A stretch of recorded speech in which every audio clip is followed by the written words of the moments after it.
দর্শক দেখতে পাচ্ছেন সেনাবাহিনী কিন্তু কঠোর অ্যাকশনে গেছেন, এ সকল সদস্যদেরকে আবারও পিছু হটানোর চেষ্টা করছে। দর্শক এই মুহূর্তে দেখতে পাচ্ছেন সেনা সদস্যরা কিন্তু চাকরিচ্যুত সেনাবাহিনীর উপরে কিন্তু আবার চড়াও হয়েছেন এবং তারা কিন্তু অ্যাকশনে গেছেন। এই মুহূর্তে দেখতে পাচ্ছেন একটা সেনা সদস্যের পরিবারের একজন সদস্য কিন্তু মাটিতে লুটিয়ে পড়েছেন এবং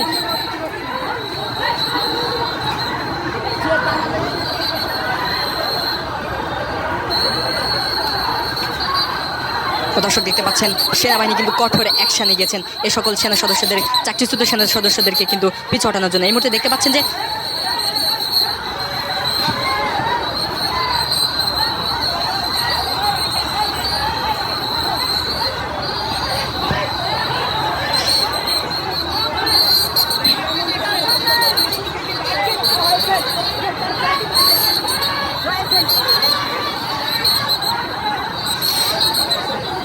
দর্শক যেমনটি দেখতে পাচ্ছেন সাংবাদিকদেরও কিন্তু এই সেনাবাহিনীর যে সকল সদস্যরা আছে তারা কিন্তু পিছু সরিয়ে দিচ্ছেন।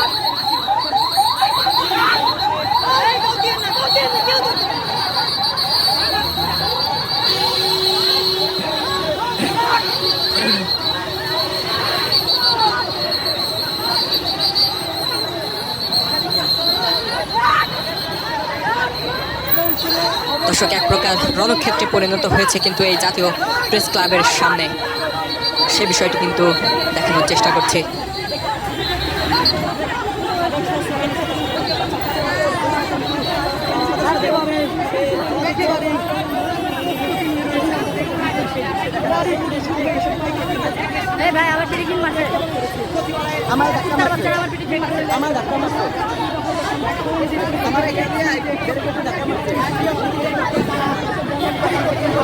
দর্শক এখানে কিন্তু এই সকল সেনাবাহিনী চাকরিচ্যুত সেনাবাহিনীদের ওপর চড়া হওয়ার সময় কিন্তু অনেক সাংবাদিকদেরও কিন্তু অতর্কিতভাবে হামলা করেছেন। অনেক সেনা সদস্য কিন্তু সাংবাদিকদের ওপরে অতর্কিত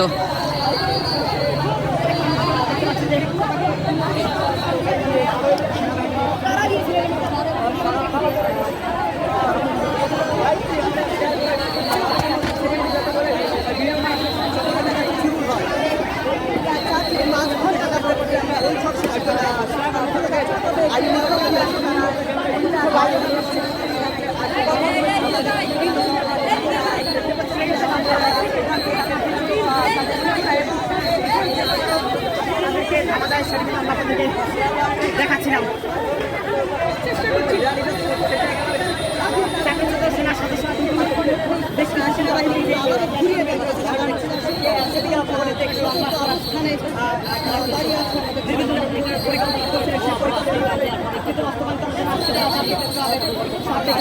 এই মুহূর্তে দেখতে পাচ্ছেন জাতীয় প্রেস ক্লাবের সামনে সেনাবাহিনী কিন্তু আবারও কঠোর অবস্থান নিয়েছেন।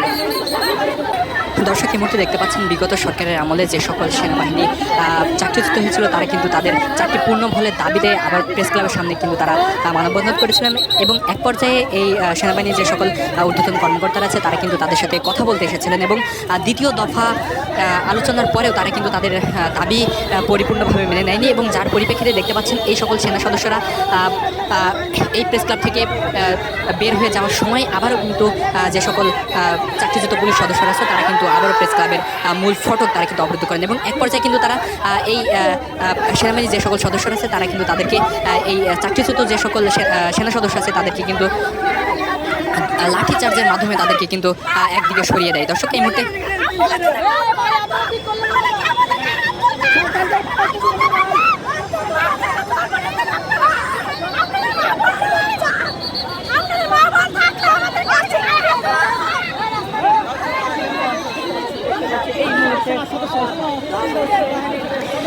দর্শক এই মুহূর্তে দেখতে পাচ্ছেন জাতীয় প্রেস ক্লাবের সামনে যে সকল সেনা সদস্য মোতায়েন করা হয়েছিল অতিরিক্ত নিরাপত্তার জন্য সে সকল সেনা সদস্য কিন্তু এই মুহূর্তে জাতীয় প্রেস ক্লাব ত্যাগ করছেন এবং তার পিছিয়ে কিন্তু যে চাকরিচ্যুত যে সকল সেনা সদস্য আছে এবং সেনা সদস্যের পরিবারের আছে তারা কিন্তু অবস্থান করছেন এবং বিভিন্ন ধরনের স্লোগান দিচ্ছেন।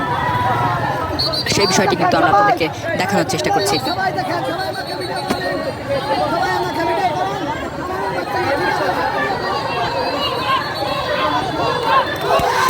এই মুহূর্তে দেখতে পাচ্ছেন ভুয়া ভুয়া স্লোগানে কিন্তু উত্তাল হয়ে উঠেছে জাতীয় প্রেস ক্লাব এবং এই চাকরিচ্যুত সেনা সদস্যরা কিন্তু সেনাবাহিনীর পিছে পিছে তারা কিন্তু যাচ্ছেন এবং তাদেরকে কিন্তু ভুয়া ভুয়া বলছেন। সেনাবাহিনীর দর্শক আপনারা জানেন যে এই চাকরিচ্যুত সেনাবাহিনীরা তারা কিন্তু সেনা সদস্যরা তারা কিন্তু 3 দফা দাবি নিয়ে এবং চাকরি পূর্ণবহালের দাবিতে জাতীয় প্রেস ক্লাবের সামনে কিন্তু অবস্থান করছিলেন এবং এক পর্যায়ে কিন্তু ঊর্ধ্বতন সেনাবাহিনীর যে সকল ঊর্ধ্বতন কর্মকর্তারা ছিল তারা কিন্তু তাদের সাথে আলোচনা করার জন্য এই জাতীয় প্রেস ক্লাবে এসেছিলেন এবং প্রথম দফা আলোচনার পরে তাদের এই দাবি পরিপূর্ণভাবে না মানা হলে তারা কিন্তু এই সকল সেনাবাহিনীর যে সকল ঊর্ধ্বতন কর্মকর্তারা আছে তাদেরকে কিন্তু প্রেস ক্লাব থেকে বের হতে দেয়নি এবং প্রেস ক্লাবের মূল ফটকে তারা কিন্তু অবস্থান করেছিলেন এবং সেনাবাহিনীর গাড়ির সামনে তারা কিন্তু শুয়ে পড়েছিলেন এবং এই সকল সেনা সদস্যদেরকে বাধা দিয়েছিলেন এবং তারপরই আবারই এই সেনা সদস্যদের চাকরিচ্যুত সেনা সদস্যদের সাথে আবারও সেনাবাহিনীর ঊর্ধ্বতন কর্মকর্তারা বৈঠকে বসেছিলেন এবং এক পর্যায়ে এই বৈঠক শেষে আবারও কিন্তু তাদের এই দাবি পরিপূর্ণভাবে মেনে না নেওয়া হলে তারা আবারও জাতীয় প্রেস ক্লাবের মূল ফটকে তাদেরকে বাধা দিয়েছিলেন এবং এক পর্যায়ে এই সকল সেনা সদস্যরা তাদেরকে কিন্তু জোরপূর্বক সরিয়ে প্রেস ক্লাব থেকে বের হয়ে গেছিলেন।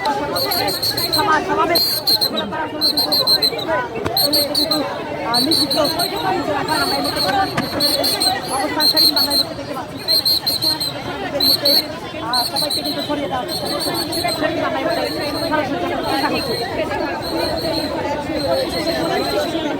পুরো সেনা সদস্যরা কিন্তু এই মুহূর্তে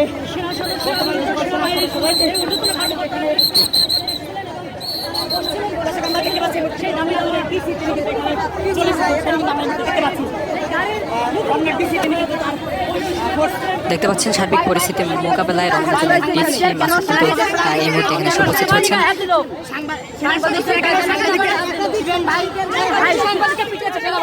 মাসুদ ভাই আমার কাছে ফুটেজ আছে, ক্যাপ্টেন আশিক সেনা সদস্যদের গায়ে হাত দিচ্ছে, আমার কাছে ফুটেজ আছে।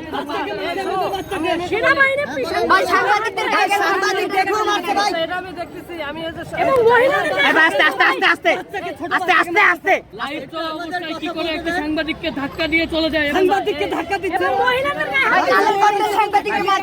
ভাই ভাই আমি বলি, মাসুদ ভাই আমি বলি, মাসুদ ভাই ক্যাপ্টেন আশিক নিজে লাঠি দিয়ে সাংবাদিকদেরকে লক্ষ্য করে তারপরে লাঠি আঘাত করছে।